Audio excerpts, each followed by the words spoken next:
Hello, everyone. I thought I wanted to talk about something that's kind of been bothering me for a while. And I know the lighting isn't as good as usual because the sun's going down, but this is the only place I could find to film something. Um, is that one of the things that's been bothering me for a while is and I don't mean to sound snobbish here, but that a lot of readers or just people that consume art in general, film goers and such, a lot of them seem to be what I would call like functionally illiterate, meaning that yeah, they can get by, but and I thought of this because I, some of you might know I reviewed the film Megaopolis, which I liked overall, but but I was just amazing how many reviews I was reading and watching of that film where the people didn't understand the story. And I'm thinking the story is quite simple. It's not that difficult to understand. And I'm thinking, wow, if people can't understand that, which I don't even think is that difficult, how are they going to understand anything of my work or anything like that? I mean, it's just, or work that's a lot more difficult than that. I mean, you really have to be on some level functionally illiterate. And because if people don't, because there are some people that they don't understand metaphor or subtext at all. It goes completely over their head because they haven't actually been trained. Or you don't even have to be trained per se. You just have to be intellectually curious. But if you don't, but a lot of people do not have intellectual humility. They're afraid to be wrong. If they don't understand something, then it's the artist's or the writer's problem, not their problem.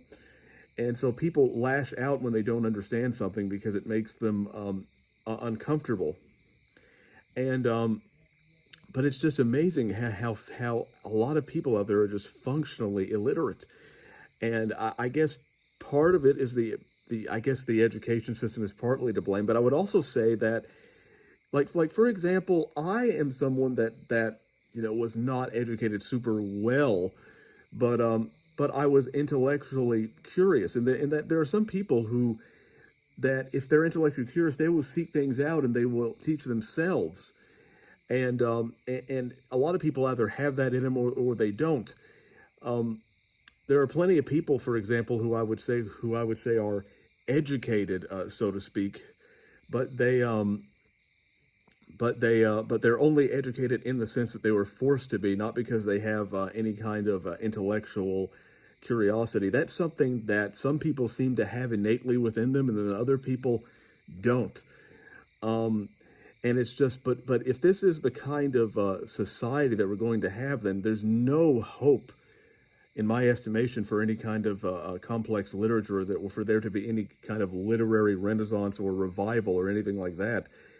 It's just wow, it's amazing how somehow because we live in I think we kind of live in a postmodern age, but also kind of a modernist. We're kind of seeing dying modernity as well, where there's people where there are people who they don't understand abstract meaning and thoughts. They can only understand, you know, they can only understand things in literal, concrete terms, not in abstract terms. But if that's the way you think, then you're never actually going to enjoy art or literature on any kind of deep level.